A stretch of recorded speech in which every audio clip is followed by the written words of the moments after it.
Bien, nous écoutons maintenant Frédéric Neff.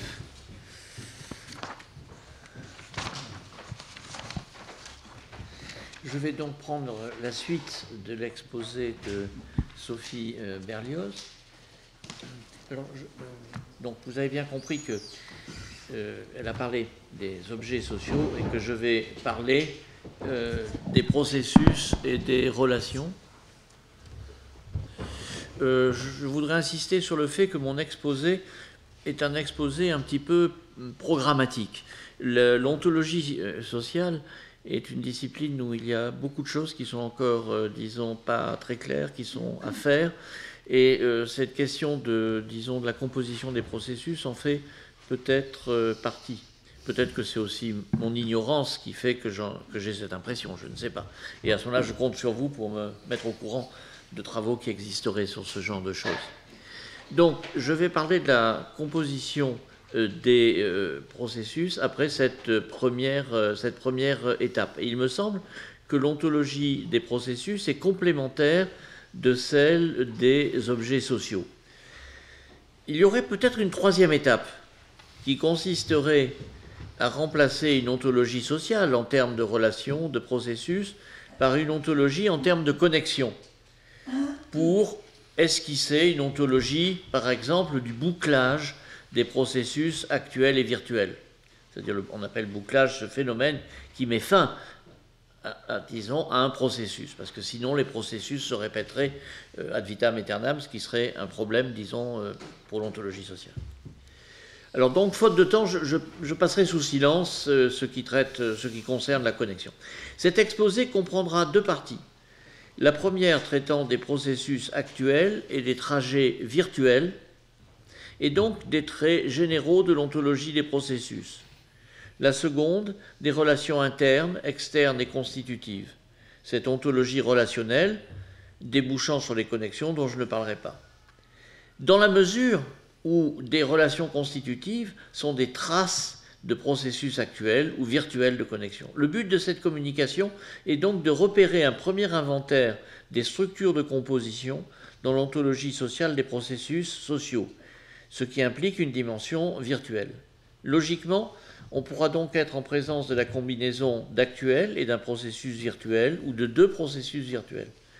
D'une part, apparemment, la composition peut traverser les catégories de l'actuel et du virtuel, tout comme les relations formelles sont transcatégorielles. D'autre part, la composition des processus est pensée dans des termes très divers, comme vous le savez, branchement, dédoublement, combinaison. La différence entre la composition et la combinaison est que cette dernière, la combinaison, n'est pas méréologique. La composition est une association, par contre, de parties ou une conglomération de tout. Je prends ce terme conglomération chez Castagneda. Par exemple, la composition de l'Assemblée nationale est différente de la combinaison de deux processus actuels, la sélection des candidats et un trajet virtuel, le vote des électeurs qui retient des candidats sélectionnés comme députés dans une liste de députés possibles. Vous avez compris que cet exemple est assez actuel. Donc, je voudrais faire une remarque supplémentaire avant d'aller dans le vif du sujet. C'est que je vais traiter d'une ontologie sociale. Je vais toujours parler de l'ontologie sociale et on pourrait penser que c'est une marque de naïveté. Parce qu'en fait, il y aurait peut-être des ontologies sociales. Et nous sommes ici au Collège de France et Philippe Descola a défendu une idée qui est la suivante, c'est qu'il y a plusieurs ontologies. Alors il ne dit pas des ontologies sociales, mais plusieurs ontologies. Une ontologie animiste, qui est fondée sur la métamorphose, totémiste, qui est fondée sur l'hybridation, et naturaliste, fondée sur l'objectivation. Naturaliste, c'est notre ontologie, si je puis dire, c'est-à-dire l'ontologie qui date du XVIIe siècle et qui est fondée, disons, sur la science. Alors l'ontologie sociale à ce moment-là de Descola est relativiste. Les ontologies sont relatives à des territoires, à des périodes de l'histoire. Elle est différente en ceci de l'ontologie sociale d'Auguste Comte, qui enchaîne, comme vous le savez, l'ontologie religieuse, l'ontologie métaphysique et l'ontologie scientifique. L'ontologie des processus dont je vais parler est neutre quant à cette tripartition de Descola et à cet enchaînement d'Auguste Comte. C'est-à-dire que par rapport à Descola, bon, j'accepte de me situer à l'intérieur d'une ontologie naturaliste. Bon. Alors on pourrait penser que c'est un appauvrissement, que je ne tiens pas compte effectivement de ce qui précède, mais bon, il faut savoir se limiter peut-être. Et d'autre part, je n'accepte pas dans ce que je vais faire cette idée d'un progrès, disons, de la métaphysique comme on l'a chez Auguste Comte. C'est pas que je nie l'existence de ce progrès, mais c'est que je n'ai pas les moyens ici de m'y intéresser parce que c'est probablement quelque chose d'assez compliqué. Donc, l'ontologie dont je vais parler, ou rapidement, a comme ambition de fournir des alternatives aux ontologies du type de Descola, qui acceptent une contextualisation, et d'autre part aux ontologies du type d'Auguste Comte, qui acceptent l'idée de progrès. Donc, ni contextualisation, ni progrès. Bon. Une ontologie des processus peut et doit sans doute être conçue dans un premier temps comme une ontologie des relations, c'est-à-dire une ontologie relationnelle qui pousse à l'extrême la rupture avec l'ontologie de la substance et de l'attribut. Ce n'est pas un substrat qui assure la stabilité et les bouquets de propriétés qui constituent la structure métaphysique des objets. Les propriétés proprement sociales sont alors des traces de relations. Par exemple, si un billet de 5 € a la propriété économique et donc sociale de valoir 5 €, c'est un peu tautologique, je le reconnais, et 4,75 $, etc., cette propriété sociale est la trace d'une relation entre le billet imprimé comme billet, avec la signature du directeur de la BCE, Mario Draghi, et ceux qui suivent l'actualité savent que, oui, je vois quelqu'un qui sourit, on a beaucoup reproché à Mario Draghi d'avoir mis sa signature sur le billet. Donc, la relation entre le billet imprimé comme un billet et la machinerie sociale de production des billets. Le conventionnalisme de Searle.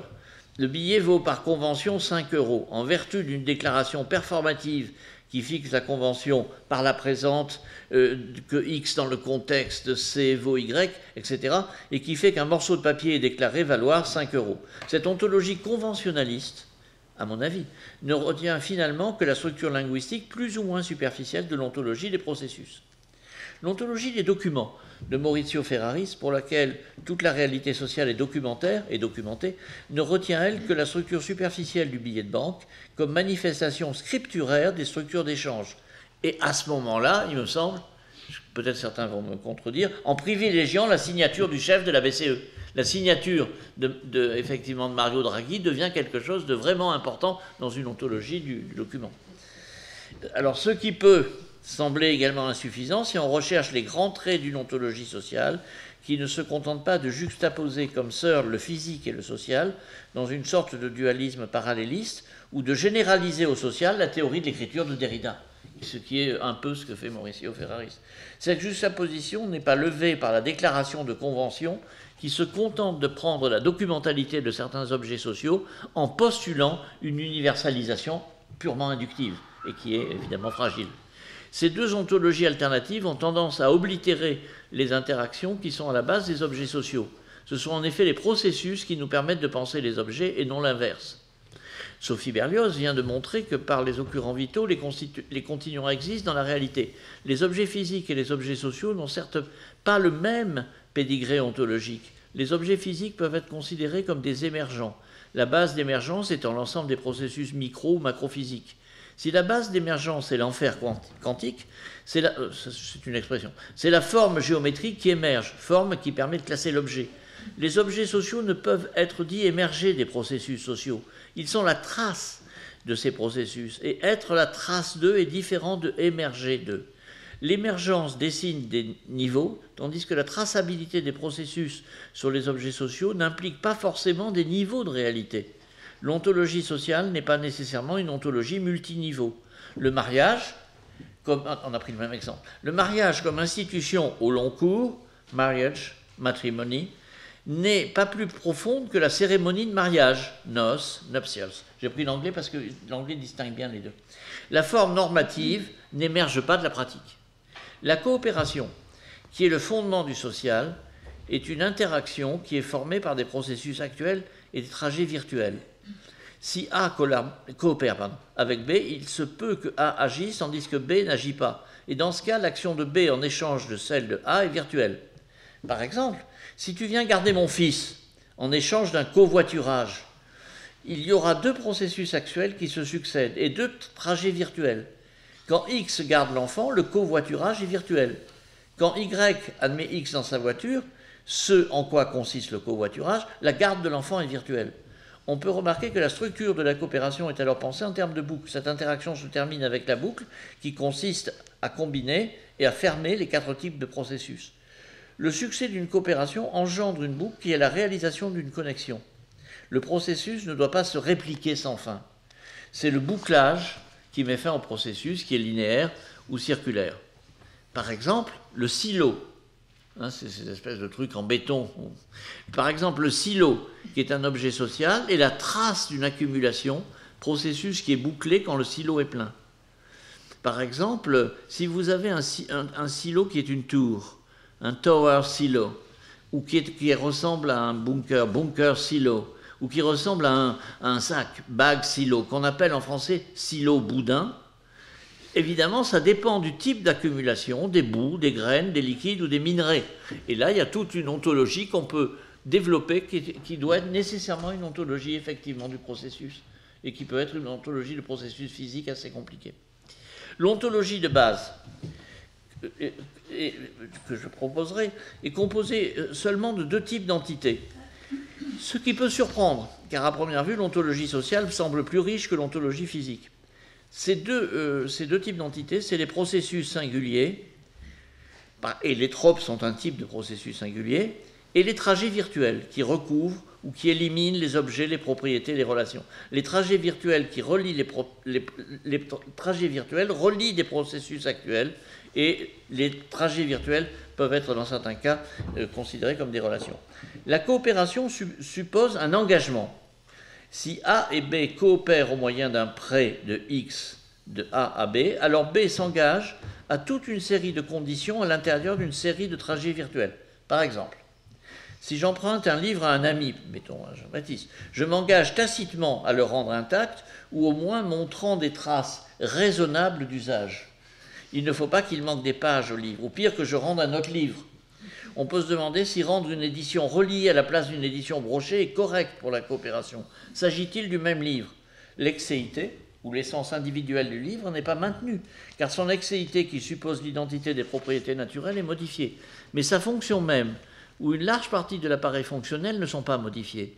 Ce n'est pas le même livre au sens matériel, mais il remplit la même fonction cognitive en termes d'information. On a un problème voisin avec les éditions. Si je rends la 3e édition à la place de la 2e, les deux étant par ailleurs identiques, est-ce que j'ai rempli le cahier des charges du prêt? On rencontre le même problème que celui du bateau de Thésée, finalement. C'est extrêmement proche et en même temps c'est extrêmement, évidemment, différent. Une forme plus compliquée d'engagement est celle où j'organise mes actions de manière à pouvoir remettre le livre à sa place, où j'organise mon activité d'une manière utile pour autrui. Et dans ce cas-là, on peut distinguer plusieurs processus, des phénomènes de boucle, etc. En quel sens peut-on parler ici de composition des processus? Il y a plusieurs sens de composition de processus. Le premier est la relation tout-parti. Par exemple, l'action d'aller à la piscine est formée d'un certain nombre de processus, et certains processus sont des parties de processus plus complexes. Par exemple, le processus de déposer ses chaussures dans un endroit désigné fait partie du processus de passage du costume de ville au costume de bain. Et donc, dans ce cas-là, il y a deux processus actuels qui se succèdent. On peut être sceptique sur la résonance sociale de cet exemple. Cependant, parce qu'on peut dire que c'est simplement un cas de conduite individuelle. Cependant, si l'intentionnalité collective permet de comprendre les objets sociaux, comme vient de le montrer Sophie Berlioz, l'intentionnalité peut se scinder en acceptation du cadre d'action, des normes sociales, par exemple respecter la propreté du lieu, la piscine en tant que dispositif, et en intentionnalité en action. Dans ce cas, il faut prendre en compte l'analyse des processus dynamiques. On peut toutefois se demander si l'intentionnalité collective peut être réduite à des processus de substitution, de requalification, etc. Dans le cas de la coopération, garde de l'enfant et covoiturage, il y a deux trajets virtuels Comme je l'ai dit, quand X garde l'enfant, le covoiturage est virtuel. Quand Y admet X dans la voiture, la garde de l'enfant est virtuelle. Et on peut rappeler que la structure de la coopération est alors pensée, comme je l'ai dit, en termes de boucle. Cette interaction se termine avec la boucle qui consiste, donc, comme je l'ai dit, à combiner les 4 types de processus. Le succès d'une coopération engendre donc une boucle qui est la réalisation, dans un certain sens, d'une connexion. Et c'est dans ce sens-là qu'on pourrait développer peut-être des choses sur la connexion. En ce sens, il y a composition de 2 processus, une composition méréologique. Le second est la combinaison, l'intrication de l'actuel et du virtuel, comme on l'a déjà présenté. Je reprends l'exemple du livre que j'ai prêté. Par exemple, si je ramène le livre à celui qui me l'a prêté dans un état pratiquement identique à celui où il était quand je l'ai emprunté, il y a intrication de 2 processus. Alors, intrication, est-ce que c'est composition? Mais il y a intrication de 2 processus actuels, le déplacement spatial et la conservation des propriétés matérielles. Mais il y a également une combinaison avec 2 processus virtuels ou 2 trajets virtuels, la mémoire du lieu pour le déplacement, car ce lieu peut varier en fonction du déplacement du prêteur, et dans ce cas, il faut envisager des lieux virtuels, sous-ensemble de tous les lieux possibles, et possibles au sens de pouvant passer à l'actuel.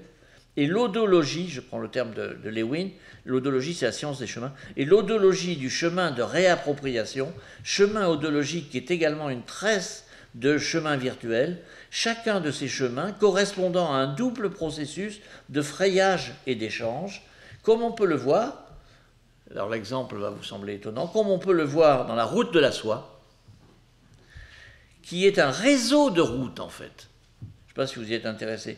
Un faisceau de pistes. Il n'y a pas une espèce de route comme ça, linéaire, et de chaque côté, c'est le désert. Pas du tout. C'est un réseau extrêmement complexe de routes. Une capillarité, on pourrait dire, un réseau capillaire de routes.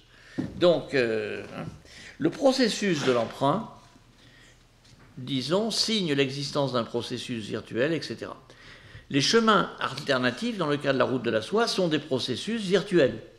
Évidemment, on ne peut pas emprunter tous les chemins à la fois. Donc, on emprunte un chemin et les autres sont des processus virtuels. Il existe toute une gamme de processus sociaux. La substitution, la requalification, la révision, la suspension. Et nous devrions, dans le cadre d'une ontologie sociale compréhensive, examiner les possibilités de composition entre ces types.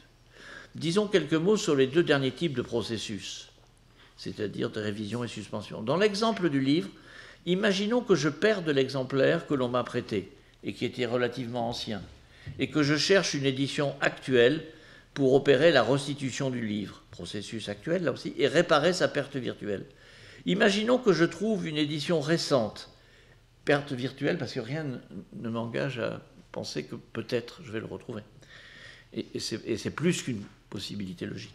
Imaginons que je trouve une édition récente et que je restitue le livre dans cette édition. Je laisse de côté l'idée financière. À ce moment-là, le prêteur peut mettre en branle, pour ainsi dire, une procédure de révision en annulant, disons, en annulant le prêt et en disant bon, c'est pas grave, je fais mon deuil de ce livre. C'est ce que nous avions nommé une révision-compensation. Révision-compensation qui peut aller aussi jusqu'à ce qu'on donne quelque chose au moment où on déclare la perte pour compenser. Bon. Alors, on distingue la révision-compensation d'une révision-échec. Je ne trouve pas d'édition récente du livre et je considère que l'engagement est suspendu. Il peut être suspendu le temps qu'il y ait une réédition. Dans ce cas, même dans un temps un peu éloigné, je peux compenser. On peut même imaginer que je rends n'importe quel autre livre qui remplirait une fonction analogue au livre prêté. Par exemple, n'importe quel livre d'aventure qui ferait l'affaire. Par exemple, un Karl May, j'espère que certains connaissent ici Karl May, Winnetou de Karl May, à la place du dernier des Mohicans. Il faut distinguer les simples suspensions, là on a une simple suspension, et les doubles suspensions. Une simple suspension est l'annulation du cours d'un processus par modification ou échec. Dans l'exemple ci-dessus, si celui à qui on a prêté le livre l'a perdu et n'en trouve pas de copie, le processus peut être suspendu. Dans ce cas, le prêteur tient l'engagement pour rompu. La double suspension serait que le prêteur suspende la suspension en ne tenant aucun compte de cette rupture. Dans la suspension simple, le processus est provisoirement annulé. dans la suspension double, c'est l'annulation elle-même qui est annulée. Cette structure est analogue à celle de l'oubli de l'oubli. Je peux oublier que P, oubli simple, et je peux oublier que j'ai oublié que P, oubli double. Je peux oublier le nom de l'auteur de Niels Lien, qui est Jacobsen, et me rappeler de cet oubli pour différentes raisons. Et je peux oublier cet oubli, comme si le nom et l'oubli étaient tous les deux effacés, ce qu'on appelle donc en fait la double suspension, et qui est importante dans le domaine social. Nous avions déjà soutenu donc dans les êtres sociaux que les opérations de révision, dont j'ai parlé un petit peu, de simple et double suspension, avec cette distinction des processus actuels et virtuels, maintenaient ce qu'on appelle la stabilité de la vie sociale. Alors maintenant, je passe aux relations et processus. J'ai un peu de temps. Oui, là, Oui. encore 20 minutes. Comment ? 15 minutes au moins. Ah bon, donc ça va. Nous avons déjà utilisé des relations, ne serait-ce que comme lien entre des processus actuels, et nous pourrions étendre cet usage, par exemple, à des processus actuels de substitution. Prenons par exemple les relations de substitution dans la division du travail, soit une division du travail par genre sexuel. Les femmes font X, les hommes font X, les femmes Y. Imaginons que les hommes, pour telle ou telle raison, ils sont tués à la guerre, ils partent en voyage, cessent de faire X, et que X est nécessaire à la survie du groupe. Alors les femmes vont faire X à leur place. Il y a ici une relation de substitution, une relation purement formelle, et cette relation de substitution a comme relata deux procès actuels. Les hommes font X, les femmes font Y. Au lieu de faire X, les femmes font Y. Nous avons insisté sur le fait que les éléments de base de l'ontologie sociale sont les processus actuels et virtuels, l'opposition entre l'actuel et le virtuel étant dès lors une ligne directrice de l'architecture ontologique du social, alors que la métaphysique générale repose, on le sait, sur la distinction du possible et de l'actuel. Il reste à savoir si les relations s'ajoutent au processus dans la liste des entités primitives, ou alors si les relations sont un type de processus. Comment penser dès lors une ontologie de processus où les relations sont dérivées des processus ? Il ne s'agit pas dans cette deuxième partie de réduire l'ontologie des processus à une ontologie des relations, peut-être plus connue et davantage analysée, ni, ce qui serait plus satisfaisant mais pas complètement, de réduire mécaniquement et massivement les relations des processus. L'ontologie des processus ne peut être réduite à une ontologie des relations pour deux raisons. Là, je rentre dans des choses qui vont sûrement soulever des objections. La première est que nous avons des raisons de penser que les relations n'existent pas, et que pour réduire X à Y, il faut que Y existe, à moins évidemment qu'on ait une ontologie de la prééminence du non-existence, ce qui n'est pas mon cas. Lowe a montré que l'admission de relations réelles entraîne une position moniste, position qui est problématique. Dans le domaine social, attention, je ne prononce pas dans le domaine métaphysique. Au moins pour une ontologie sociale, car les deux types principaux de monisme, le monisme de la substance, ou le monisme prioritaire, priority monisme, et celui des choses, stuff monisme, ou thing monisme, me semblent très difficilement applicables dans l'ontologie sociale. Le raisonnement est donc le suivant, pour cette première manière de nier l'existence des relations. Les relations réelles, celles qui existent réellement, ou les relations en général qui existent, car exister a un sens large, causal, non causal, entraîne le monisme, ou de la priorité, ou des choses. Or, aucun de ces deux monismes ne saurait être un monisme social, une doctrine ontologique du social, où l'on hésite entre le dualisme du physique et du mental, ou l'atomisme des mondes virtuels. Alors, je fais toute petite parenthèse, comme ça, off the record. Il y a eu des travaux sur le monisme social, de la part de, je ne sais pas si c'est des sociologues ou des philosophes, et qui ont essayé de mettre en relation le monisme social avec des types d'organisations politiques et des types de pensées politiques. Et le monisme social est en général mis en relation avec le marxisme et avec les organisations qui dérivent, les organisations, disons, totalitaires qui dérivent du marxisme. Tandis que le pluralisme ontologique dans le domaine du social qui s'oppose au monisme est mis en relation avec le libéralisme, etc. Je ne dis pas que c'est incontestable, mais je dis que ce genre de travail existe, qui essaye de mettre en relation, disons, l'ontologie sociale et la philosophie politique. Le monisme a pour conséquence que tout a une relation avec tout. Enfin, un certain type de monisme a pour conséquence que tout a une relation avec tout, ce qu'on appelle l'interconnexion universelle. Il semble difficile d'accepter une interconnexion sociale universelle qui serait l'équivalent de l'interaction physique universelle. Le prix du pain, par exemple, est-il connecté à l'intensité de la pratique de la zoophilie? Voilà une question à laquelle il est difficile de répondre.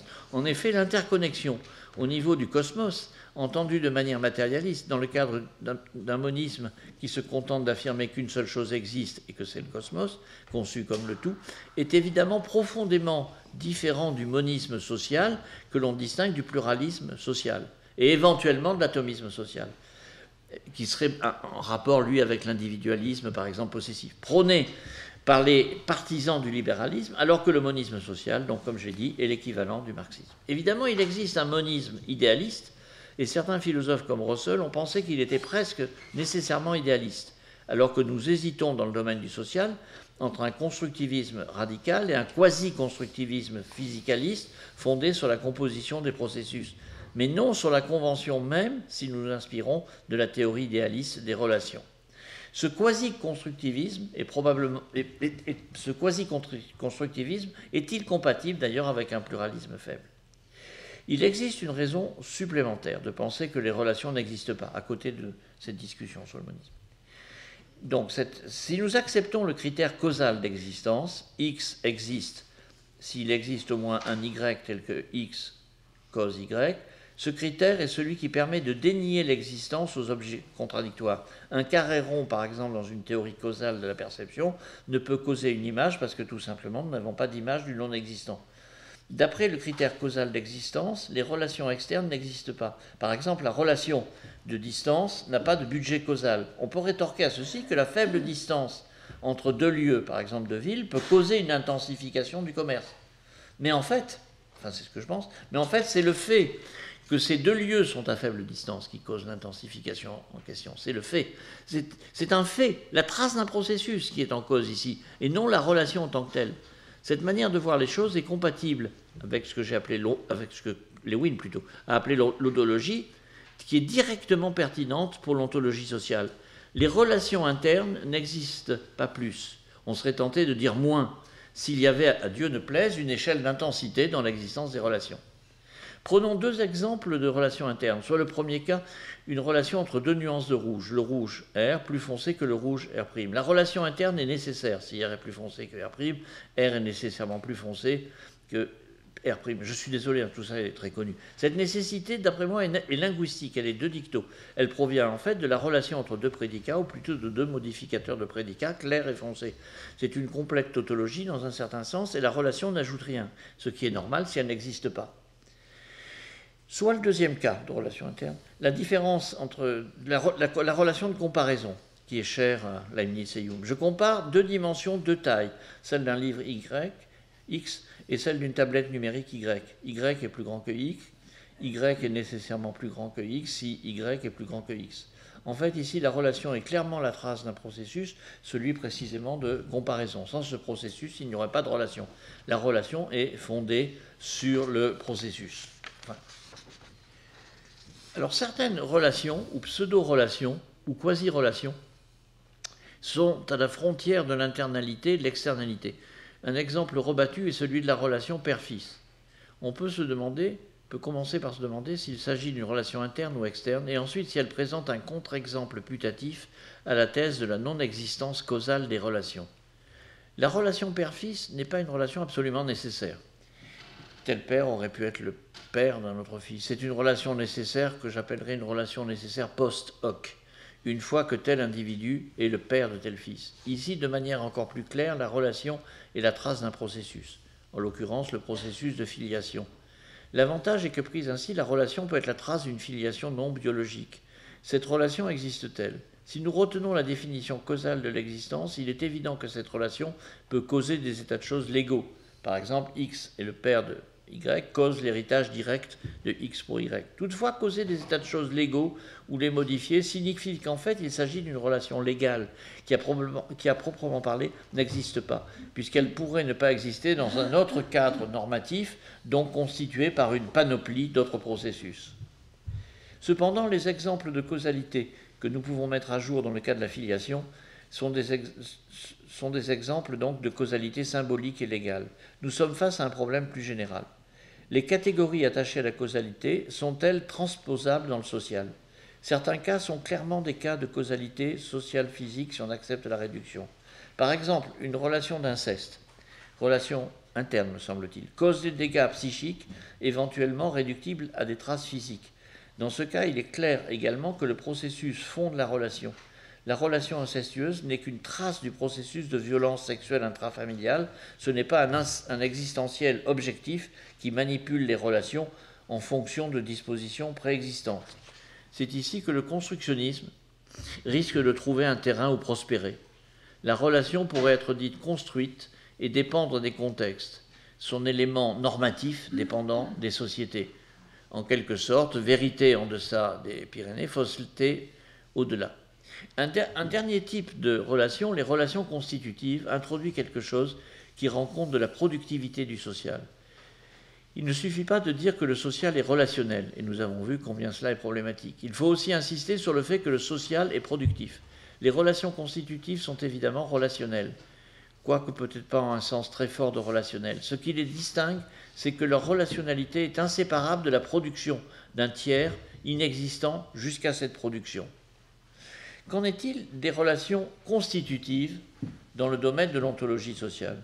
Pour donner un exemple d'un tel type de relation dans ce domaine, qui est marqué par la productivité, le foisonnement, le jaillissement de nouvelles entités, foisonnement et jaillissement qui appellent la formalisation en termes d'émergence plus que de relationnalité, car les entrecroisements et les intrications défont la linéarité ennuyeuse des relations, qui ne font que se répéter jusqu'à donner des boucles, il faut recourir à un exemple très simple, celui de la spécialisation d'une entité sociale comme une entreprise. Je ne ferai que le mentionner. Deux entreprises peuvent fusionner, et la relation constitutive peut être la fusion, le 2 en 1. Mais une entreprise peut, par scissiparité, en donner 2. C'est le 1 se divise en 2. Vous connaissez l'expression, un pays, deux systèmes. Repris par Mao Zedong, 1 se divise en 2, c'est la dialectique. Tout le monde ici connaît cette citation. Le processus de fusion et le processus de division sont l'inverse l'un de l'autre, mais la relation est la même entre deux entreprises au départ ou à l'arrivée. Les relations constitutives existent sous plusieurs guises. L'une d'entre elles est la dépendance. La relation de dépendance est productive, car si A dépend de B, alors cette relation entre A et B produit B comme dépendant de A, ou même éventuellement fondée sur A, ou encore existant nécessairement si B existe. Par exemple, si l'esprit dépend du corps, cette relation produit l'esprit comme dépendant. C'est en tant qu'entrant dans cette relation que l'esprit devient l'esprit dépendant, qui est essentiellement autre que l'esprit indépendant. C'est la différence, dans l'histoire de la philosophie, entre l'intellect agent et l'intellect patient. Ça expliquerait cette espèce de division, disons, continuelle entre les deux. Et il y aurait peut-être quelque chose à creuser du côté de la dépendance. Bon, alors...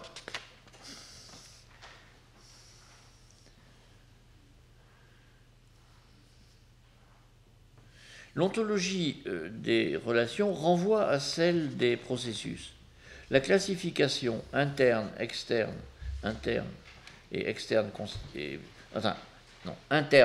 et puis interne et externe et constitutif, peut se retraduire à partir de l'ontologie des processus virtuels et actuels, et donc à partir de la distinction entre actuel et virtuel, sans qu'il y ait une correspondance terme à terme. Par exemple, il faut éviter d'essayer de rapprocher externe et actuel. L'opposition actuelle, virtuelle, est plus pertinente, me semble-t-il, et plus fructueuse que la double opposition entre interne, externe et productif, non productif. Voilà. Nous ne pouvons ici développer ce qui concerne les connexions ou les relations de relations, alors même que la réalité sociale est fortement connectée. Même si cette forte connexion provient de la composition des connexions partielles. Il ne faut pas comprendre cette forte connexion, comme on l'a vu, comme une connexion universelle, ou comme une relationnalité universelle.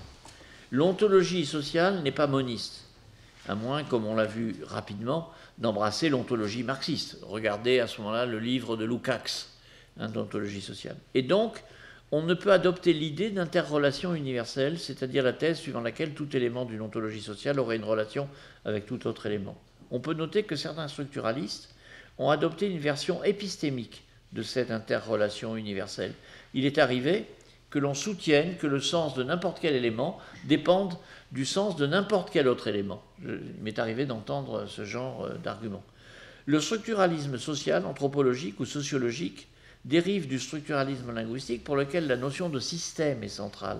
Et évidemment, à ce moment-là, c'est la notion de système qui est la base, disons, de l'interaction universelle. Et il me semble que dans l'ontologie sociale, on n'a pas intérêt à penser, disons, la réalité sociale ou la société comme un système. Alors j'ai tracé les grandes lignes d'une ontologie sociale, enfin vraiment les grandes lignes, d'une ontologie sociale des processus, des relations et des connexions.